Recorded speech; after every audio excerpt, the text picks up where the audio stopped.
Lar de Frei Luiz apresenta a palestra que você não assistiu.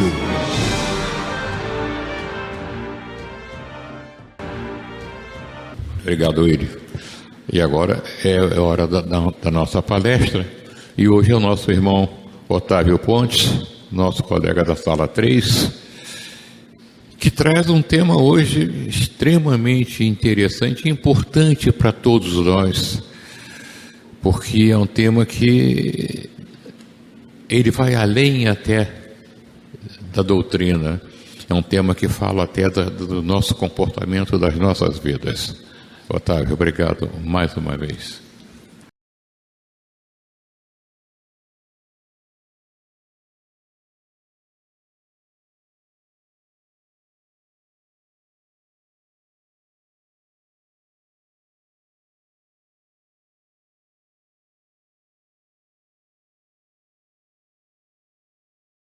Bom dia.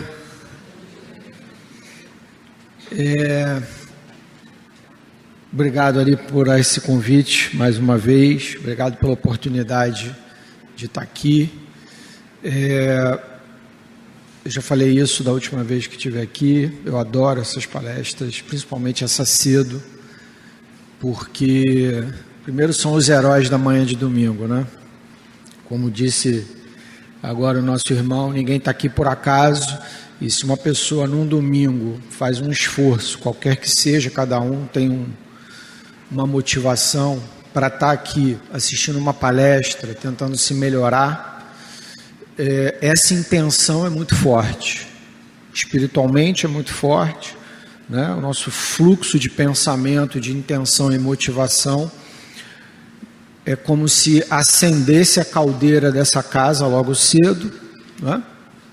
Com essa intenção, para que a espiritualidade possa abrir os trabalhos da melhor forma possível. Então, muito obrigado por estarem aqui, né? E aqueles que porventura depois assistam pela internet, tentam se conectar com essa motivação e com essa intenção, porque a espiritualidade maior se utiliza desses ambientes mentais que nós criamos, inclusive esse é o foco de hoje da palestra, para que possa operar no mundo físico e eventualmente nos auxiliam ou nos atrapalham na medida em que nós criamos as possibilidades.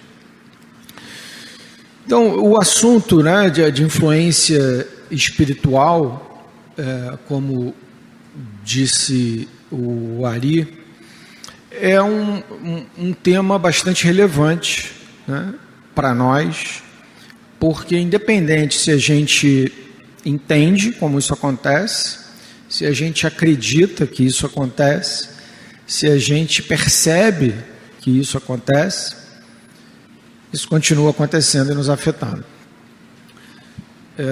A espiritualidade nos influencia desde sempre, né? Na verdade, nós somos a espiritualidade, né? Apenas estamos numa experiência encarnatória. Então, quando os espíritos superiores iniciaram o projeto com Allan Kardec, né, da construção do Livro dos Espíritos, um dos pontos que foi bastante discutido ao longo do livro, e particularmente nesse conjunto de questões que vai da 459 até a 472 no Livro dos Espíritos, falam exatamente dessa interação entre o mundo espiritual e o mundo físico. Se você for assistir 100 palestras espíritas que falem sobre influenciação espiritual, eu lhe garanto que em 100 esse slide vai estar presente, que é a questão 459. Os espíritos foram bem claros, bem objetivos, né? Porque Kardec perguntou se os espíritos influenciam em nossos pensamentos e atos. Mais do que imaginais, foi a resposta. Influem a tal ponto que, de ordinário, são eles que vos dirigem. O francês é uma língua muito rica, né? Lembrando que Allan Kardec era francês, o Livro dos Espíritos foi escrito originalmente em francês. Quando você vai no original, em francês, o texto final, né, são eles que vos dirigem, em francês é sont eux qui vous dirigent. Dirigent é uma inflexão do verbo dirigir, do verbo dirigir, como em português. Mas em francês, esse verbo é um dos que mais sinônimos tem.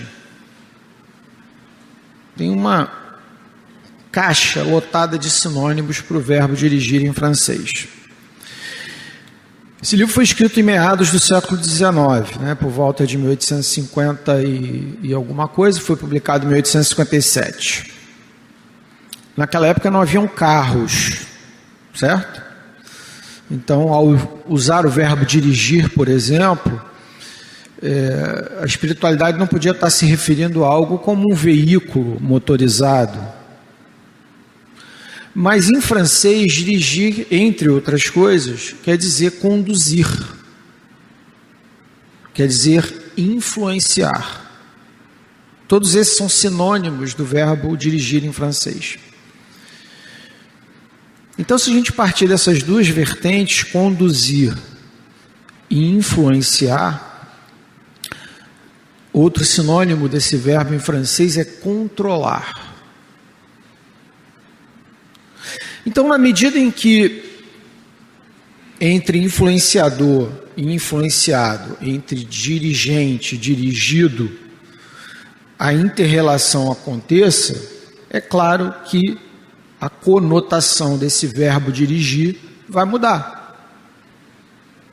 Desde uma influência sutil até uma condução total, como no caso das obsessões complexas, como é o caso da fascinação, né? Onde a influência é tão grande que a gente nem pensa mais. Então, essa pergunta, ela por ser curta, uma pergunta curta, uma resposta curta, né, ela é muito profunda. E quando se vai adiante, né, na questão espírita, no Evangelho segundo o Espiritismo, no capítulo 27, fala-se da questão do fluido cósmico universal. O mecanismo da influência tem a ver com o pensamento. Os espíritos estão desencarnados, eles não podem nos pegar pela mão e nos arrastar para algum lugar ou nos empurrar para algum lugar. Então, o mecanismo dessa influência ele é mental. Ele é psicológico, né? É uma influência mental. Esse pensamento chega até nós através do fluido cósmico universal, porque o fluido cósmico universal é o veículo de condução do pensamento. Então, quando a gente pensa, quando a gente projeta o nosso pensamento em algo, ele chega até lá, e não importa onde está. Como diz aqui no texto, né? É como o som conduzido no ar como veículo. O ar é o veículo do som. O fluido universal é o veículo do pensamento. A diferença entre o som e o pensamento, entre o ar e o fluido cósmico universal, é que o ar está limitado à nossa atmosfera, mas o fluido cósmico universal, o nome já diz, ele não tem limite espacial nem temporal. O tempo é uma criação nossa, né? Então, a gente, ao pensar, dependendo da intensidade, da direção, de quem está pensando, da força mental que esse indivíduo tem, esse pensamento pode ir literalmente do outro lado do universo e voltar. E, obviamente, que quanto maior essa força mental, mais influência esse pensamento vai ter. A ciência também já nos mostra, essa é uma publicação da revista Nature, não vou entrar em detalhes, mas aqui são físicos falando para físicos. O universo é uma construção mental. A física quântica já entendeu isso, né? E nesse artigo particularmente, quando você lê ele até o fim, o físico fala, olha, eu não quero discutir se isso tem a ver com Deus ou não tem a ver com Deus, mas o fato, não adianta esconder, tapar o sol com a peneira, é que o universo é uma forma pensamento. não é uma máquina, não é uma estrutura física, é uma estrutura mental.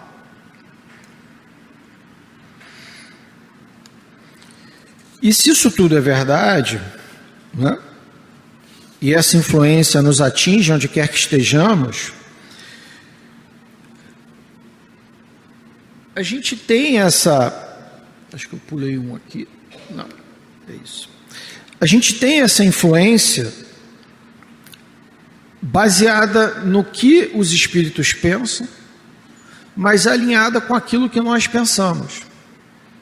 Por que isso? Porque o pensamento, para influir no nosso pensamento, ele precisa encontrar o quê? Ele precisa encontrar ressonância em nós. E aí entram as questões de afinidade e sintonia, que eu vou desenvolver um pouco mais adiante, mas a gente não consegue influenciar alguém que pensa diferente de nós, concorda? Para que eu consiga influenciar alguém, de alguma forma, essa pessoa tem que estar minimamente interessada naquilo que eu tenho a dizer. Vocês estão aqui agora, prestando atenção no que eu estou falando. Se vocês estiverem desinteressados daquilo que eu estou falando, o pensamento de vocês vai para o outro lado. Fazendo até uma brincadeira, né? O cavalo até pode estar aqui sentado, mas a entidade vai estar em outro lugar. Porque o pensamento vai estar em outro lugar. Então, para que vocês estejam aqui nesse momento, o corpo tem que estar, mas a mente também tem que estar interessada. Certo? E é por isso que a influência, para acontecer, ela depende de sintonia e afinidade. Na verdade, afinidade primeiro, depois de sintonia. E quando a gente vai às próximas perguntas, né, na sequência dessas 12 ou 13 perguntas, como diz a pergunta, como distinguimos se um pensamento sugerido pode ser de um espírito bom ou de um espírito mau? A resposta é: estudai o caso, os espíritos bons só para o bem aconselham, compete-vos discernir. Nosso irmão Williams falou aqui na abertura sobre aquela velha máxima, né? Acredite em Deus, mas tranque seu carro. Se a gente não sair para procurar um emprego, não adianta rezar por um emprego. Se a gente quiser proteção espiritual contra uma influenciação negativa, cabe a nós, compete-vos, discernir.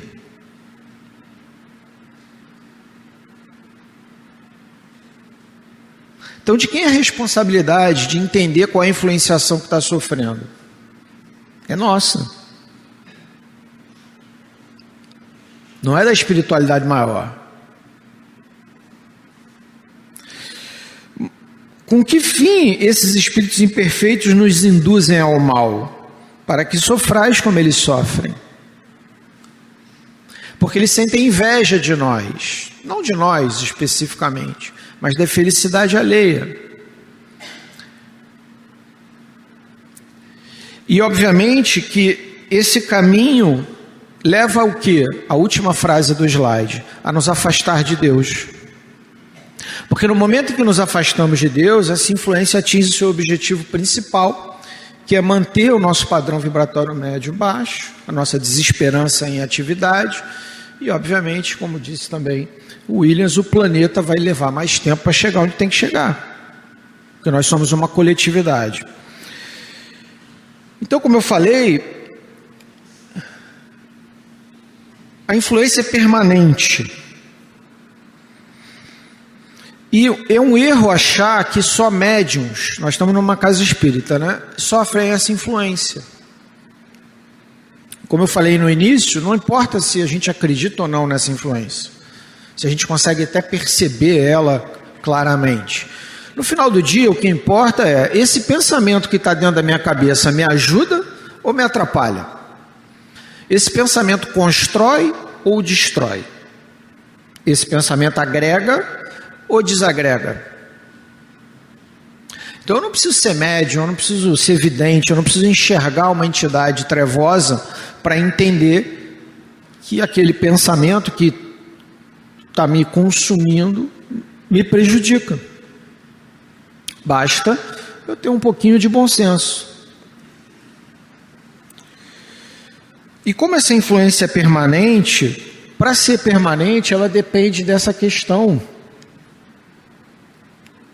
que é a afinidade e sintonia. Repara, o que é afinidade e o que é sintonia, né?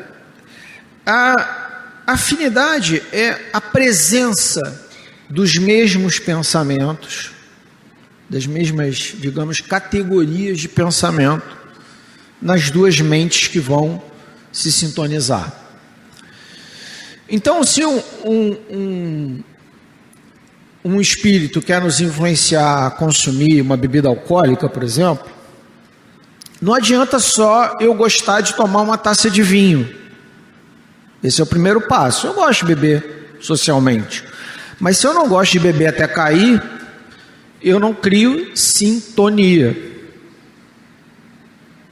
para que aquela influência vá para onde ele quer que vá. Então, se eu sou uma pessoa que não prejudico ninguém, que gosto de ajudar os outros, mas eu não me levanto do sofá, eu simplesmente peço uma vez por semana pela humanidade, não adianta aquele espírito de luz tentar nos levar a uma casa espírita para ajudar numa atividade social. Eu não vou sair do sofá. Eu tenho afinidade de pensamento, mas a sintonia vai faltar, porque ela precisa estar perfeitamente espelhada nas duas mentes. E é claro que essa sintonia, ela vai ficando cada vez mais intensa, na medida em que essa afinidade vai aumentando cada vez mais. Então, para ter uma influenciação intensa, eu preciso ter afinidade. Afinidade não gera sintonia, mas sem afinidade eu não tenho sintonia. Vocês conseguem entender? Uma coisa depende da outra. Então é por isso que sempre que a gente tem um padrão vibratório determinado, a gente começa a pensar muito intensamente em determinadas coisas, a gente precisa prestar atenção sobre o conteúdo desses pensamentos. Porque é através desse conteúdo e a repetição desses pensamentos que a afinidade vira sintonia.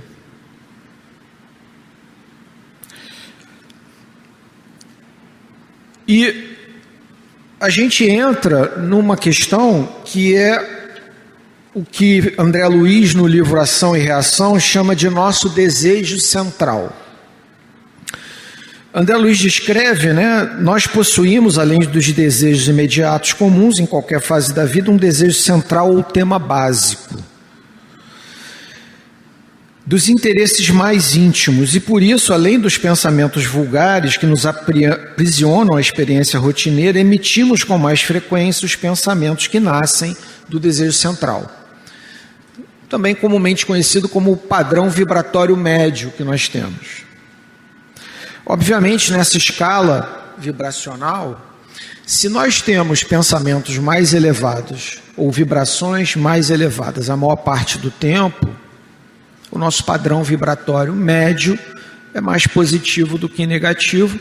Os nossos temas centrais são mais propícios a uma abordagem positiva. Quando o nosso padrão vibratório é baixo, na maior parte do tempo, e a gente recorre a pensamentos de orgulho, de raiva, de ira, de ciúme, enfim, de cobiça, ou qualquer outra dessas, a lista ali é grande, facilita com que a influência negativa aconteça. E quando a espiritualidade maior se aproxima para nos ajudar, eles pouco podem fazer no sentido de mudar isso, porque existe uma barreira mental aqui dentro de mim, Lembra afinidade e sintonia? Então eles até vão conduzir, vão tentar nos ajudar, vão tentar nos proteger, mas se a gente não é capaz de mudar essa base vibracional, e esse é nosso trabalho, nosso dever de casa, a espiritualidade começa a ficar sem recurso para nos ajudar. Além do que, a nossa psicosfera começa a ficar muito pesada, e muitos desses espíritos de luz têm um padrão vibratório muito elevado, então eles conseguem fazer uma parte do caminho, mas a nossa psicosfera planetária é muito densa, E se nós não fazemos a outra metade do caminho, a conexão fica mais frágil. Por outro lado, a espiritualidade imperfeita, como nós todos que aqui estamos, né? Não nos esqueçamos disso, essa espiritualidade que quer nos abordar com outro intuito, está muito mais próxima de nós aqui. Já está mergulhada nessa psicosfera, faz parte dela, e se a nossa contribuição nessa psicosfera é do ponto de vista da negatividade, da imperfeição, até da maldade, por que não? Quem você acha que vai conseguir vencer essa queda de braço? Fica muito mais fácil para eles nos influenciarem para onde eles querem. Então, a gente conhece aquele ditado, né? Dize-me com quem andas, que eu te direi quem és. Mas do ponto de vista do espiritismo e da influenciação espiritual, o ditado tem que ser o contrário, né? Dize-me quem és, que eu te direi com quem andas. Então, quando nós temos pensamentos e um padrão vibratório positivo, nós nos tornamos simpáticos à espiritualidade maior, e essa influência espiritual consegue se proceder de forma positiva e mais intensa. Aqui eu usei essa imagem que simboliza o primeiro encontro de Emmanuel com Chico Xavier, na beira lá do açude, em Pedro Leopoldo, não é? Mas um mentor espiritual, ele vai conseguir nos ajudar na medida em que nós nos ajudemos primeiro. Quando a gente fala em mentor, você sabe a diferença entre um coach, para usar uma palavra da moda, um treinador, um professor, e um mentor? A diferença principal é que um coach, um treinador, uma pessoa que vai te dar uma palestra sobre algum assunto, ela não necessariamente viveu aquele assunto. Ela absorveu aquele conteúdo e vai transmitir para você. O mentor, não. O mentor vai passar para você aquilo que ele viveu. Ele vai mostrar para você, olha, esse é o caminho que eu fiz, está vendo aqui? Vem comigo, que eu vou te mostrar como eu fiz. Então o mentor, ele está se comprometendo com você, a levá-lo com ele. Qual é a condição para que isso aconteça? É você querer ir. Você querer pisar o mesmo caminho. Tá certo? Senão não é possível o mentor te ajudar. Se ele quer ir para um caminho, você quer por outro, como é que ele vai te ajudar?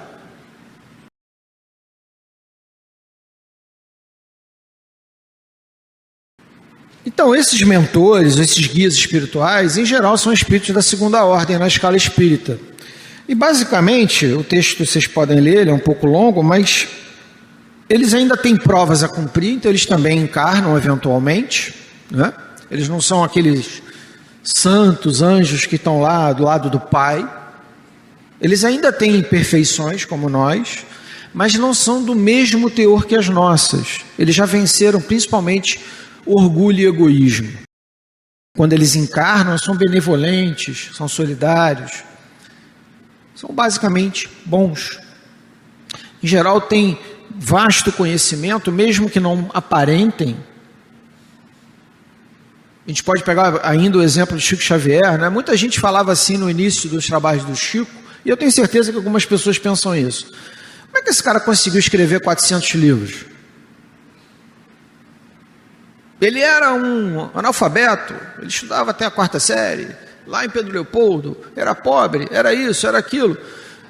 Quem pensa assim está olhando o quê? A casca com que ele encarnou naquele momento. O importante era o que estava dentro. Quem era aquela alma? Quem era aquele espírito? Que bagagem intelectual e moral ele tinha que Emmanuel e a espiritualidade maior pôde acessar nos registros de Chico Xavier, espírito, para que aquilo tudo aflorasse como aflorou. De novo, afinidade e sintonia. E essa influenciação, obviamente, ela é muito presente nas artes, né, na música, na literatura, nas ciências, na filosofia, ao longo dos séculos. Existem N exemplos de espíritos de luz influenciando a humanidade para que a humanidade dê um salto. Eu vou citar alguns, por exemplo, a tabela periódica, né? A tabela periódica dos elementos em química, ela foi construída por um químico russo chamado Dmitry Mendeleev. Naquela época, a humanidade não sabia como organizar os elementos químicos de uma forma lógica e didática. Cada grupo científico fazia de um jeito, era impossível alinhar tudo, não sabia o que era importante, o que não era, etc. O Mendeleev era um dos que fazia essa tentativa. Ele gostava muito de jogar paciência e ele viajava muito de trem. Numa dessas viagens longas, no inverno, na Rússia, ele dormiu. E ele sonhou com a tabela periódica como se fosse um jogo de cartas, todo organizado da forma como a gente vê hoje. E ele acordou com essa imagem queimada no cérebro, e hoje permite, inclusive, que elementos que a gente nunca viu, que nunca foram descobertos, ao serem descobertos ou inventados, se encaixem perfeitamente na tabela periódica. Ela é universal. A química orgânica, né? A química que possibilitou, inclusive, a biologia moderna, né? E toda uma série de outras descobertas, tinha outro gargalo. Ninguém conseguia entender como é que os átomos de carbono se combinavam com oxigênio e hidrogênio. E o grande paradigma era o benzeno. O benzeno ninguém entendia como é que aquelas valências todas se funcionavam. Um cientista chamado, tem que olhar o nome dele, porque Auguste Kekulé, sonhou com uma figura que era uma cobra comendo o próprio rabo, chamada Ouroboro, em alquimia. Veja bem, uma cobra comendo o rabo. O que isso tem a ver com o anel de benzeno? Mas quando ele acordou, ele viu exatamente o anel de benzeno. Incrível, né? Ramanujan foi um dos maiores matemáticos, era um garoto de rua na Índia. Ele escrevia equações nos templos. Ele sonhava com a deusa Namagiri, também conhecida como Mahalakshmi, pintando as fórmulas matemáticas em sangue. As gotas de sangue pingavam e formavam equações. As equações de Ramanujan eram tão complexas e tão difíceis que os matemáticos da época, por ser ele um hindu, né, de cor escura, preconceito racial na Inglaterra, ele ganhou uma bolsa para ir a Cambridge, e lá ninguém aceitava o que ele falava. Até que conseguiram começar a provar os teoremas dele. Ele deixou 4 cadernos escritos. Esses 4 cadernos, até hoje, geram teses e teses e teses e teses matemáticas. Um deles, inclusive, estava desaparecido, foi encontrado, e é baseado nessas fórmulas que a gente está começando a entender os buracos negros.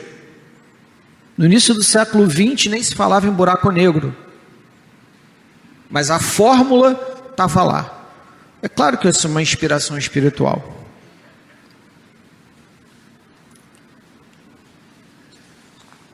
Mas essa inspiração também pode ser negativa. Essa imagem eu adaptei de uma palestra do Haroldo Dutra Dias, não é minha essa ideia, mas acho que ela é muito feliz, é bem didática. Nós temos 2 grandes desejos centrais, básicos, complexos e complicados a revencer: orgulho e egoísmo. E eles geram esses 4 P's. Tem os 4 P's do marketing, né? Esses são os 4 P's do desafio espiritual. Posse, prestígio, prazer e poder. Posse e prazer do lado do egoísmo, prestígio e poder do lado do orgulho. E todos os sentimentos que eles trazem em volta. Esse matiz gera para a espiritualidade, seja ela de luz, seja ela imperfeita, um padrão vibratório. E esse calcanhar de Aquiles é que eles vão mexer e cutucar para nos conduzir. Obviamente, se é um espírito protetor, ele vai tentar nos desviar disso, nos colocar ideias edificantes que permitam que a gente vá para outro lado. Mas se é um espírito, enfim, imperfeito como nós, e o que ele vai fazer? Ele vai fazer aflorar cada um desses sentimentos que nós trazemos para que a gente caia no buraco. E olha só, ele não vai empurrar a gente no buraco. Ele vai acender uma vontade ali, criar uma briga acolá, desviar você do caminho, fazer um ônibus atrasar, fazer um carro quebrar. Mas quem decide vir ou não ao Frei Luiz somos nós. Quem decide ou não bater em alguém somos nós. Então, quem vai se jogar da ponte não é o espírito que vai nos empurrar. Essa coisa que a gente vê no filme, né? Que o demônio vem, materializa uma espada que corta a cabeça lá do padre, né? Aquelas coisas, aqueles filmes de terror. Não é daquele jeito. Quem vai atrás da espada somos nós, quem corta a cabeça somos nós. Eles apenas vão nos conduzindo. E quem pula da janela somos nós. Porque aí é o resultado perfeito. Nós nos vamos nos comprometer. E é por isso que no Evangelho de Jesus é dito, né? O escândalo acontecerá, mas ai de quem fizer o escândalo. Então não adianta depois dizer, mas foi o obsessor que me fez mal e eu bebi até me matar. Não adianta isso não serve de argumento. Então, obviamente que essa influenciação vai ser por perturbação constante, se a gente é simpático a esses espíritos que nos influenciam negativamente. E essa influenciação, se o espírito não é um espírito mau, intrinsecamente, apenas é ignorante, desinformado, ele pode colar na gente porque, enfim, viu ali uma sintonia e vai nos prejudicar. É o caso, por exemplo, de alguém que desencarna e não acredita em nada, né? Acorda no mundo espiritual, no umbral muitas vezes, perdido, cego, surdo e mudo, ele não sabe para onde vai. O primeiro impulso é voltar para o lar. É voltar para o local onde ele se sente melhor, para a família. E aí ele volta para o lar. Né? Ele não está ali necessariamente para prejudicar ninguém e tal, mas ele vai influenciar e vai causar algum tipo de perturbação. É o que a gente chama de influenciação natural, mas também tem os obsessores, que vão ficar ali de pranchetinha em punho, anotando cada um dos defeitos que a gente tem. Eles não dormem, até que a gente escorregue. E aí é onde eles vão segurar. Obviamente que a descrição dos espíritos de terceira ordem somos todos nós, e são os obsessores também, ou os espíritos imperfeitos que nos influenciam. Basicamente, você vê lá que o orgulho e o egoísmo são a nota tônica desses espíritos. Todo o resto é consequência disso. Nós agimos ainda no apego, na materialização, na materialidade, né? No que é do outro. A felicidade do outro nos incomoda, a fofoca, maledicência. E óbvio que quando eles nos induzem, nos influenciam, a imagem não é ruim. Então, de novo, né, afinidade. Eu falei, olha aqui o uísque, a pessoa passar na frente de uma vitrine, olha que bar lindo. um barman com um uísque de 25 anos, pegando fogo, fazendo um drink lindo, aquela pessoa que tem a tendência, ela passa na frente, acende nela o quê? O desejo daquilo. Só que na prática o que vai acontecer é que essa pessoa vai beber até cair.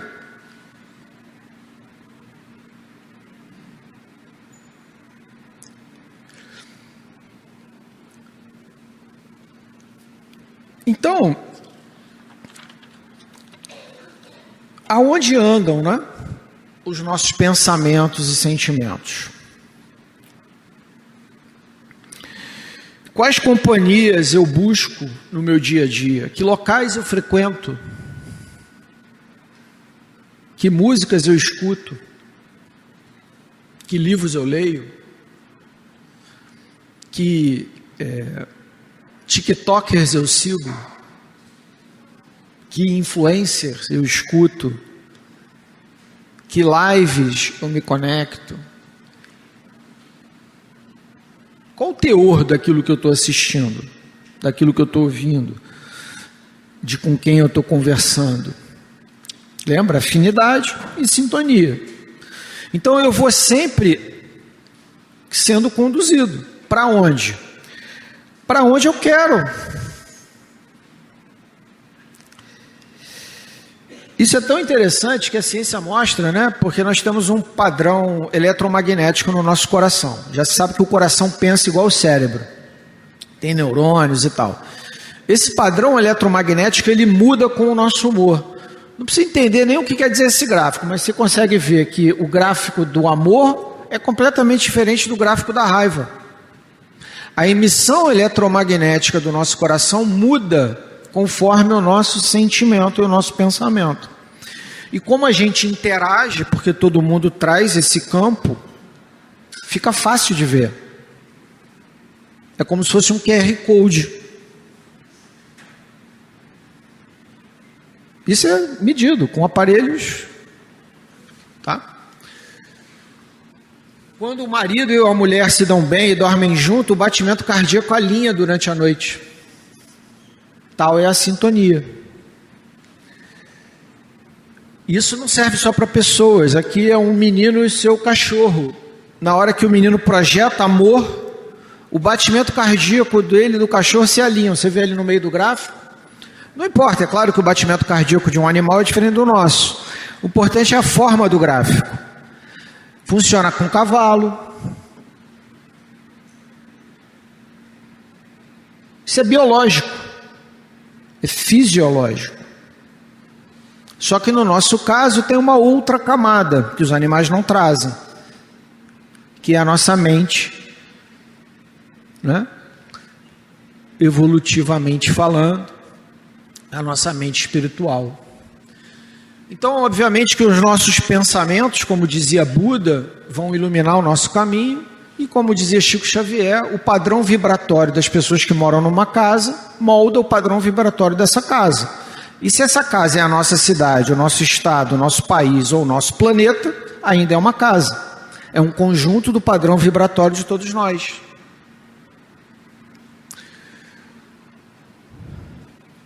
Em qual casa você se sentiria bem de morar?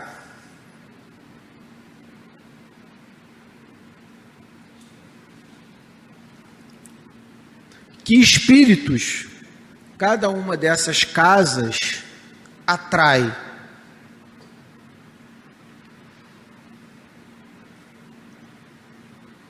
Dize-me quem és, que eu te direi com quem andas. A gente fala, nossa, tem um obsessor na minha casa.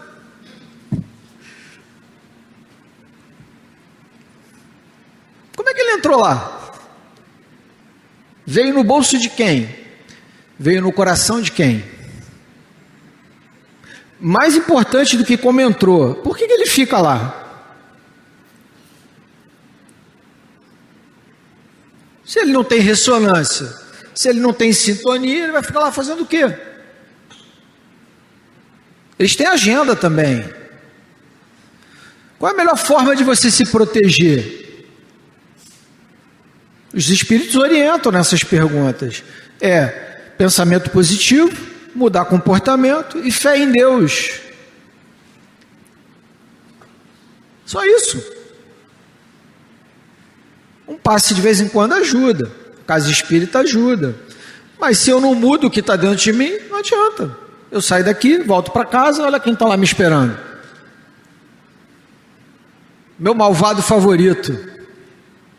Eu adoro o título desse filme, Meu Malvado Favorito. Essa é uma palestra psicofônica do nosso fundador, né, do Dr. Racha Lima. Ele já dizia que a língua... Vou ler para vocês, eu gosto desse texto dele. A língua, e com essas conversas, com essas coisas fúteis e superficiais, nos tornamos cada vez mais intoleráveis pela boca. A língua atrai essas fontes de imundícies para a nossa aura, espíritos trevosos e animalescos. Jesus dizia, no Evangelho de Mateus, que o que contamina o homem não é o que entra pela boca, é o que sai da boca.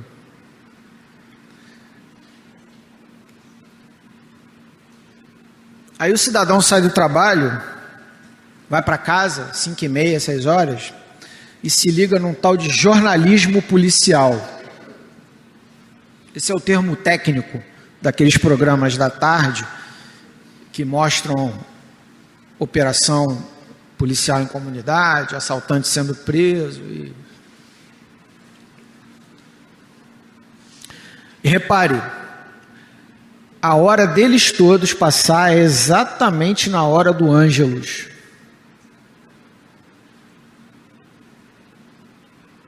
E a hora do Ângelus, do nosso ponto de vista espiritual, é muito importante. É a hora que a espiritualidade superior deveria... Se você olha a definição do Ângelus, até na Igreja Católica, o Ângelo das 6 horas, porque tem um das 6 horas da manhã, meio-dia e 6 horas da tarde.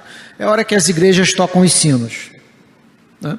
O Ângelo das 6 horas da tarde, historicamente, na religião católica, é exatamente o momento de conexão, o momento que você tem que elevar o pensamento a Deus e agradecer pelo seu dia, entregar o seu espírito a Deus antes de dormir.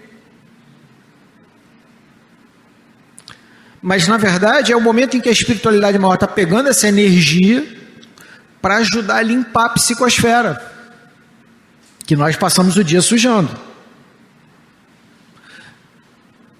Tu acha que a ideia é de quem? Um programa desse exatamente na hora do Ângelus.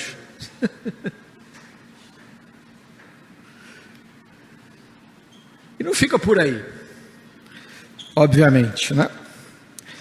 Quem te define como pessoa? Nesse ponto, a gente fala muito da questão multimídia, né? Mas as empresas de informática criaram os algoritmos das mídias sociais. Você quer saber quem você é? É só ver o que o Facebook, o Instagram, etc., te manda para assistir na hora que você abre. Todas as imagens, os vídeos, os posts, os comentários, tudo aquilo que o algoritmo joga para você é um reflexo de você. Ele entendeu como é que você pensa e te dá aquilo que vai te manter conectado. Se eu só recebo desgraça no Facebook, maldade, fofoca, deve querer dizer que o algoritmo entendeu que é aquilo que eu gosto de ver.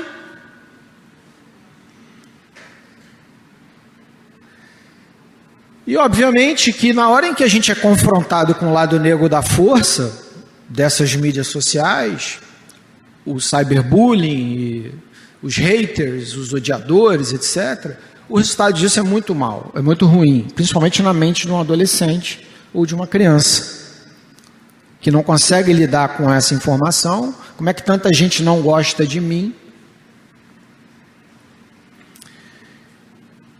E é claro que de influência em influência, aquilo que a gente escuta, aquilo que a gente lê, aquilo quem a gente segue, que telas a gente assiste, a nossa realidade vai se distorcendo. E a gente começa a enxergar desgraça onde não existe, o mundo está desabando, aquela sensação de pressão e de opressão que não acaba bem.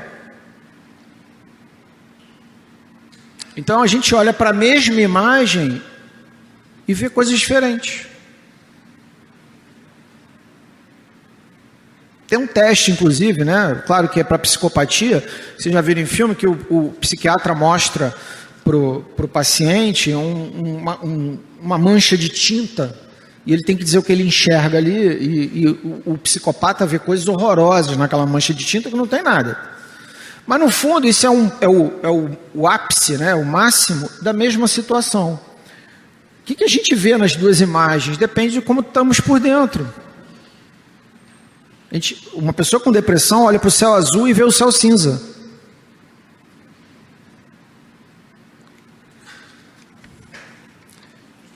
E entramos na questão dos relacionamentos humanos, né? Nós somos primatas. Nosso cérebro primata evoluiu por mais de 2 milhões de anos. Nós, como Homo sapiens, mais ou menos 200, 300, 400 mil anos. Mídia social tem, 10 anos, 20 anos. Já se sabe, isso são dados atuais de antropólogos, que existe essa teoria de Dunbar, que é do pesquisador e antropologista Robert Dunbar, que a gente só consegue manter em torno de 150 relações próximas, humanas. E a gente consegue reconhecer 1.500 rostos, mas só consegue administrar 150 relacionamentos ao mesmo tempo. O que a mídia social faz? Cria uma pressão de gente à sua volta, que na verdade não está à sua volta. Seguidores, etc. Obviamente que isso gera necessidades doentias. Existe um transtorno dismórfico, que são 15% das pessoas que fazem plástica têm, elas não conseguem se aceitar. E se essa pessoa é muito jovem, esse percentual aumenta. A OMS coloca que em 2019 já éramos 1 bilhão de doentes mentais, com transtornos mentais, e a gente fala muito da droga como um problema, alcoolismo, etc., mas o açúcar, a gordura e o sal viraram uma epidemia global que, segundo projeções da Organização Mundial de Saúde, em 2035 será metade do mundo. E o cérebro acende pelo açúcar exatamente no mesmo lugar e na mesma intensidade que a cocaína, gerando uma perda de prazer porque consome a dopamina do cérebro. Então, nós chegamos ao fim. Eu peço desculpa trazer um pouco, mas é um assunto amplo. E o Livro dos Espíritos, o Livro dos Médiuns, o Evangelho segundo o Espiritismo, está tudo lá. E se você quiser ver isso resumido, o tomo 1 do Estudo Sistematizado da Doutrina Espírita tem um capítulo só sobre influenciações espirituais. Na nossa livraria, os 4 livros estão disponíveis para quem quiser aprofundar. Eu tenho um vídeo ainda de 2 minutos, mas acho que não vai dar tempo, eu não vou passar. Tá? Pode cancelar o vídeo, tá? Mas é isso. Muito obrigado. Desculpa essa correria no final, mas é um assunto amplo. Fiquem com Deus.